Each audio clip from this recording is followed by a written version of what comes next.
The problem with late night, the current issues run of late night on American and even British TV and the internet are all the similar problem. All the hosts are kind of letting their political emotions kind of run their show, and it's taking it over. Some of them are worse than others, but they all have the same current problem. Gordon, I don't really know anything about his show, because the only thing people ever talk about his show is that he has a stupid car karaoke thing. So he let one joke take over his show. Excuse me.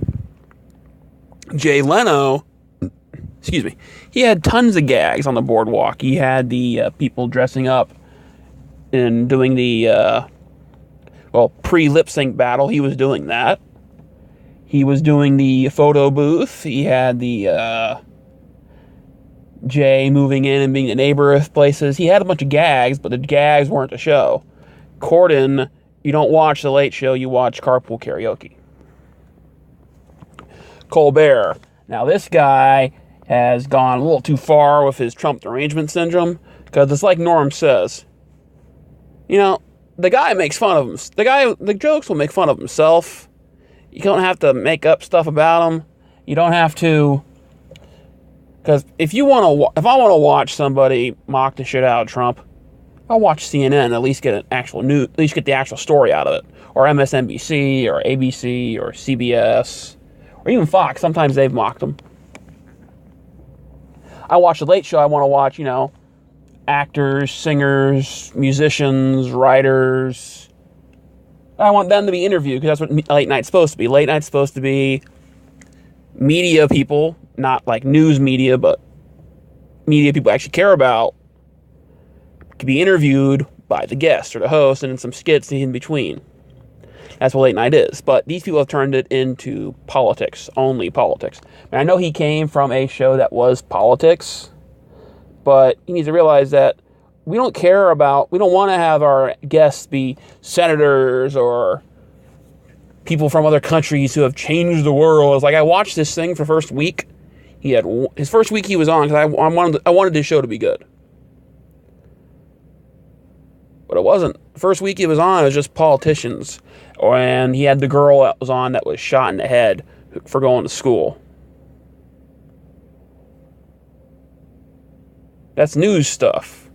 I mean, yes, she is a person that needed to be interviewed in that. But shouldn't she be in the morning, or the afternoon on a news channel? Nighttime's kind of disrespectful to her. And the funny thing is, when I was Googling these people for the pictures, first thing that pops up when you Google Stephen Colbert. Colbert and Saturday Night Live's mockery only makes Trump supporters stronger. Now, what does that tell you? That the Los Angeles Times, from a left-leaning Democratic state, fully controlled Democratic state, is saying that it's his fault, that they're doing his crap is making people get pissed off. Kind of like with my videos. Next, we have Jimmy Fallon. No, wait, not that Jimmy Fallon, because he is the same person. This Jimmy Fallon, yeah. Fallon used to be, dumb bro comedy mixed in with the interviews. But now his interviews are just like the other ones. Politicians. His cold opens aren't cold opens. They aren't gags. They're everybody's racist, misogynistic, sexist. Yeah, enough of this crap. If I get the same problem with the fandom menace people, every single video they're going to put out, I'm going to be moving a car for a second. Every single video they put out will be the same. It's like if they're talking about Star Wars, they're going to mention the sexism in it. They're going to mention how they hate Solo. They're going to mention how Episode 8 was garbage. The same old, over and over again. The Lightning people are doing the same. And, you can enjoy the people, but you have to admit the facts. Seth Meyers. I've heard other people talk about him and his stuff, but I don't really know much about him. I think he must be like the biggest loser of them all, because at least Corden, people talk about his carpool karaoke. This guy, I don't talk about anything he did. No one talks about him except for Steven Crowder doesn't like him very much, and he's always talking about how this guy's a loser or how he's not funny. So that's funny. Trevor Noah. Now this guy, to me, seems to be the best of them all, because I did listen to his speech or his comedy thing for the State of the Union that Trump gave. And yeah, he did mock both sides. Like the left brought a bunch of people who they say Trump hates, like the immigrants, the transgender soldiers, and Trump invited a kid who left and left this town he lived in. He was bullied so badly out of school that he has to be homeschooled because he doesn't want to go back, because his kids, under their parents' order, made his life a living hell just because his last name is Trump and he has no relationship to Donald Trump. But also, when you Google Trevor Noah, first thing to pop up, the left must hate him, because the stuff that pops up when he's there. Noah says that firing people because of blackface, like, people want Jimmy Fallon being fired because other people are being fired because of it, doesn't solve the problem. And it doesn't. These people did that. They have to tell them, okay, it's wrong, don't do it again. It's insensitive to people. Or, when it's a gag, like they did in Tropic Thunder, or those old cartoons that Warner Brothers is now putting in front of it. Oh, you don't need to. What happened back then is not doing what we want nowadays. But if we don't show it, it's going to be altering the past like it never happened. No, that's crap. That garbage needs to be thrown out. You know what you're gonna watch. It says on the back of the DVD box. Grow up. Grow a pair. But the other thing that comes up is he sticks up for Liam Neeson because he listened to the damn interview. How he realized that he was being racist, thinking that all black people were the same, and all of them were rapists because his friend was raped. Sorry about that car. And he knew it was wrong. It lasted for a week. He never hurt anybody. And he let the cops do their job. Trevor Noah listened to that, and he pointed it out. So that's why I'm going to give him the award for the best one of the nighttime. Even though he did slip back into Trump derangement with his stuff. But that could just be bad writing staff, because as Norm Macdonald said in his interview, this is the best time to be a bad writer. Because all I have to say is, fuck Trump, and you get a standing ovation. Everybody will applaud you, laugh at it. The joke doesn't have to be funny. All you have to do is say, fuck Trump, or Orange Man bad, or something, and they make the NPCs laugh, and they will laugh. So this is the best time to be a bad writer.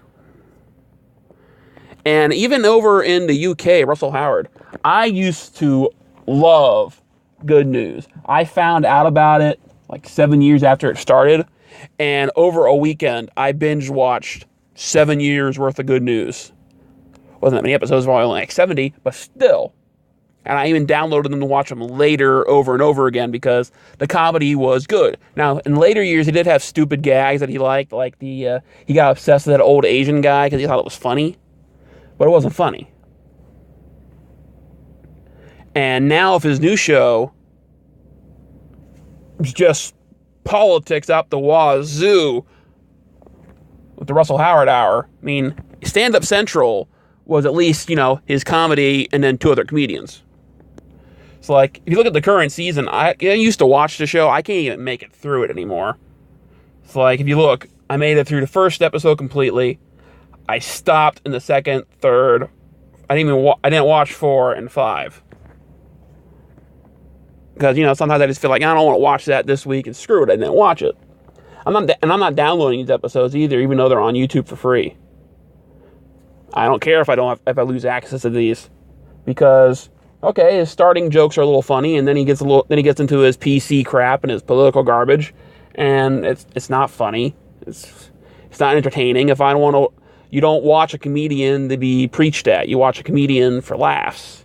I don't watch people like Russell Howard or Trevor Noah or Seth Meyers or Jimmy Kimmel or Stephen Colbert or Corden or any of these people to be preached at. I watch them to be entertained. And last but not least, you have the internet version of Late Night on... Oh, I don't even have his picture in here. Whoops. Oh, well. At the internet version of this, Steven Crowder. Now, he is a right-leaning person who... He does the same thing as Noah does, where he will mock both sides, but he will more likely mock the left side. And when he takes a stand, he takes a stance. It's like, that's what he does, that Change My Mind segment he does, where he takes a stand and he says, okay, yeah, change my mind. It's like that wall thing he did, where I think the wall should be built, change my mind about why it shouldn't. People go up to him, try to change his mind. He shows his little fact thing.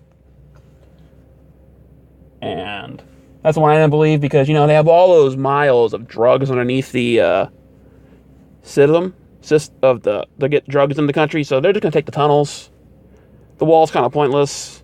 But, it still would have been cheaper to build that wall than to have that government shut down. But that's politics, and that's what this video is not supposed to be about. But, that's his shtick. And even him, I pull the same thing I do with the other shows.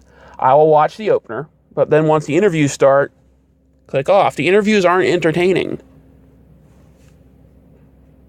Especially with the Jordan Peterson guy. I mean, I get that he's smart and everything, but his voice, it's worse than mine.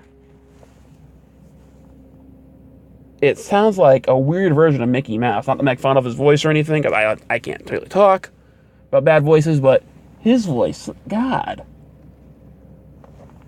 I don't see how people listen to him. I mean, I know he's supposed to be intelligent and everything, and he has good ideas and everything, apparently, but his voice, gee.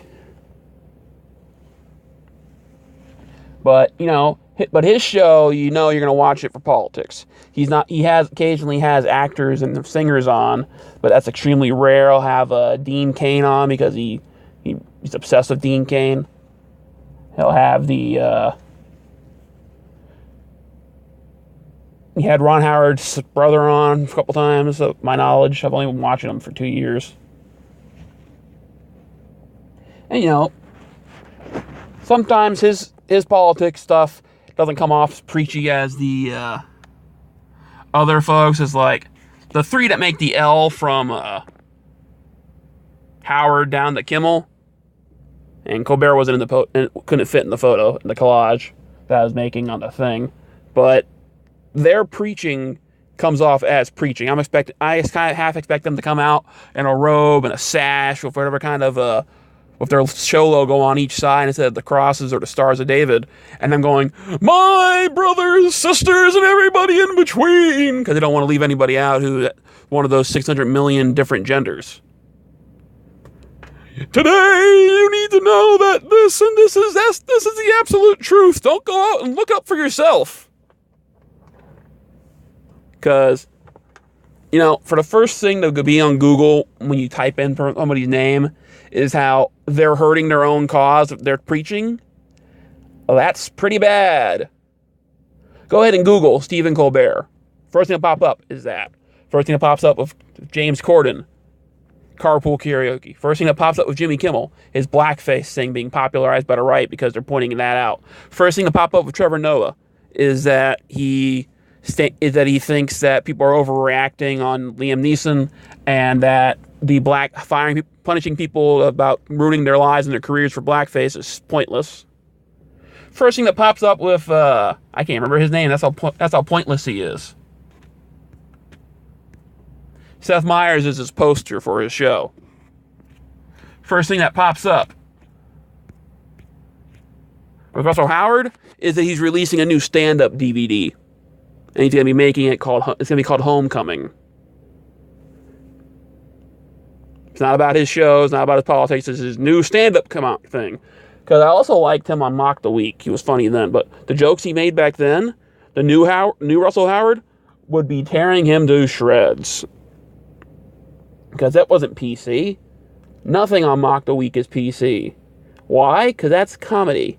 There's no place for politically correct in comedy.